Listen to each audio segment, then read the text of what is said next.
El día de hoy analizaremos la ley de Gauss. Para ello vamos a considerar en primer lugar lo que es una carga representada por esta esferita que tenemos aquí. Es una carga positiva.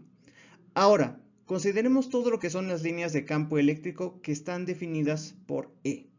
Ahora lo que vamos a hacer es encerrar dicha carga junto con esas líneas de campo con una superficie que vamos a definirla como superficie gaussiana. Dicha superficie gaussiana no es una entidad real, es un ente matemático que nos va a permitir analizar el fenómeno. ¿Por qué estamos haciendo esto? Porque vamos a considerar calcular el valor de la carga encerrada por esa superficie gaussiana para poder entender, por ejemplo, el valor del campo eléctrico. ¿Ok? Ahora bien, lo que vamos a hacer es lo siguiente. Tomemos un elemento diferencial de área que tenemos aquí y vamos a estudiarlo con detenimiento. Tenemos un vector que me representa el campo eléctrico con un ángulo θ y un diferencial de área. Este elemento diferencial de área es como si fuera un parchecito de una tela que me está rodeando de forma circular a toda la carga. Ahora, lo que vamos a hacer es definir otra cantidad importante. Tenemos la letra griega psi mayúscula que me representa el flujo eléctrico. Consideremos ahora un elemento diferencial de flujo. Estamos hablando de delta de psi, es decir, un delta de flujo. Si nosotros nos damos cuenta, tenemos el campo eléctrico y el diferencial de área como cantidades vectoriales.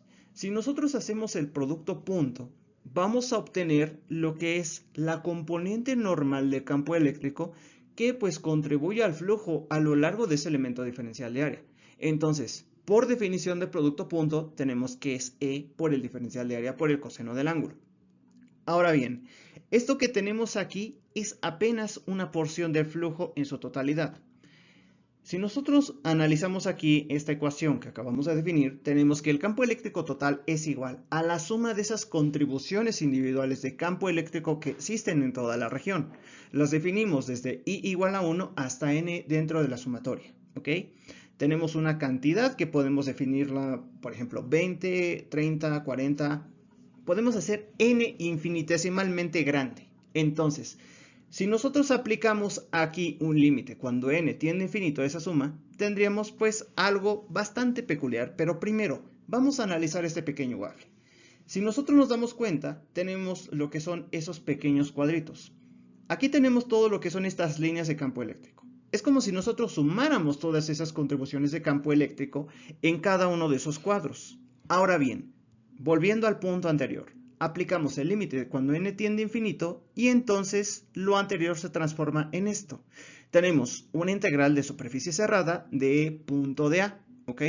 Y esto es igual a la suma desde i igual a 1 hasta n cantidades que nosotros definamos de la integral de e sub i punto de A.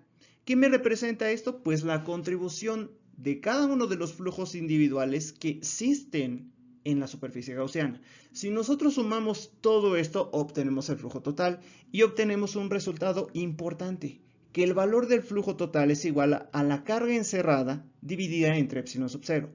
Para ello, esto lo podemos definir de una forma generalizada con esta ecuación que tenemos acá. Ahora, algo nos hace falta, porque esto está implícitamente relacionado con el volumen. Vamos a estudiarlo. Tomemos nuevamente nuestro modelo que tenemos acá. Vamos a dibujarlo y representarlo de la siguiente forma. Ahora bien, nosotros tenemos lo que es esta ecuación, que seguramente para muchos les sonará bastante familiar. Esto se le conoce como el teorema de Gauss o de la divergencia, donde tenemos V que me representa un campo vectorial, punto, un diferencial de área a lo largo de una integral de superficie cerrada. Y dice que esto es igual a la divergencia de V, definido como un campo vectorial, por un delta, o mejor dicho, un diferencial de tau, que me representa un diferencial de volumen.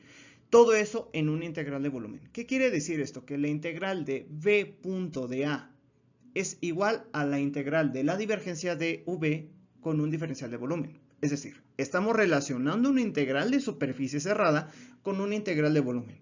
Ahora bien, esto lo podemos usar con respecto a lo que nosotros estamos estudiando con el campo eléctrico. Si nosotros nos damos cuenta, aquí el campo vectorial que estamos trabajando es el campo eléctrico. Ahora bien, ¿cómo podemos entender esto de una forma más simple? Porque seguramente habrá dudas respecto a ello. Tenemos lo que es la divergencia de E. Consideremos esta carga que tenemos aquí. Ahora, es como si nosotros tomáramos un cubito que está representado dentro de esa carga. Tenemos entonces 1, 2, 3, 4 y 5 cubitos. Cada uno de esos cubos me representan un delta de volumen. Entonces, la carga en su totalidad tiene múltiples cubitos, ¿ok? Y cada uno de esos cubos es un delta de volumen. Entonces, si la carga tiene un valor de carga definido, obviamente cada uno de esos fragmentos cúbicos que tenemos de la esfera tiene un valor de carga. ¿Y cómo lo vamos a relacionar? Con ρ, que es la densidad de carga volumétrica que se define como coulombs por metro cúbico. Ahora bien, si nosotros aplicamos el concepto de divergencia E, podemos analizar algo muy curioso, y es que cuando analizamos el concepto de divergencia estamos hablando de un flujo, algo que se relaciona bastante con lo que estábamos estudiando anteriormente. Entonces, si nosotros escribimos la divergencia de ese campo eléctrico, obtenemos el siguiente resultado, que es la densidad de carga volumétrica dividida entre epsilon sub 0. Esto se le conoce como la ley de Gauss en su forma diferencial y es una de las primeras ecuaciones de Maxwell. La forma de arriba me representa la forma integral de esta ley. Y con esto nos podemos dar cuenta de algo fundamental, que el flujo total que atraviesa la superficie gaussiana, en este caso, debido a la carga, es igual a la suma de todos esos elementos diferenciales de volumen que tenemos ahí, que me representan un flujo total en toda la región. ¿Cómo podemos aplicar este concepto a un problema real? Bien, vamos a comenzar con ello. Supongamos que tenemos esta esfera, donde tenemos una superficie gaussiana definida en color verde, y tenemos un radio R y un radio R minúscula, ¿ok? Lo que vamos a hacer ahora es aplicar lo aprendido. Tenemos aquí la integral de E punto de A, donde el valor de E lo podemos sacar de la integral porque es una cantidad constante, considerando que ya hicimos el producto punto, obviamente. En este caso, este campo eléctrico va a estar actuando en una dirección radial y el diferencial de área también va a tener una dirección radial, ¿ok? Entonces, si nosotros recordamos de nuestros cursos de cálculo vectorial, sabemos que la integral de un diferencial de área de una región esférica me va a dar por resultado, o nos va a dar por resultado, el valor de 4pi por r al cuadrado, utilizando coordenadas esféricas. Y esto sabemos que es igual al valor de la carga encerrada dividida entre la permitida en el vacío. Si nosotros despejamos el valor de campo eléctrico, entonces obtenemos que esto es igual a Q entre 4pi por epsilon sub 0 por r al cuadrado con un vector unitario radial que me especifica la dirección donde se está moviendo dicho campo. Entonces, nosotros nos damos cuenta que aquí, aplicando la ley de Gauss, llegamos a un resultado fundamental, ¿ok? Que nos va a permitir analizar este tipo de cargas que serían más complicados si nosotros aplicáramos lo que es una distribución de carga volumétrica, cuyo caso la integral sería bastante complicada. Algo que tengo que comentar respecto a esto es que esto únicamente se puede utilizar con regiones que son simétricas. Si estamos metiéndonos con problemas que tienen asimetría, entonces es conveniente utilizar las distribuciones de carga. Sin más por el momento vamos a dejarle aquí y ya después en el próximo video analizaríamos más conceptos relacionados a la teoría electromagnética. Espero que les haya gustado el video, no olviden suscribirse y compartirlo si aún no lo han hecho y nos vemos en la próxima. Gracias y hasta luego.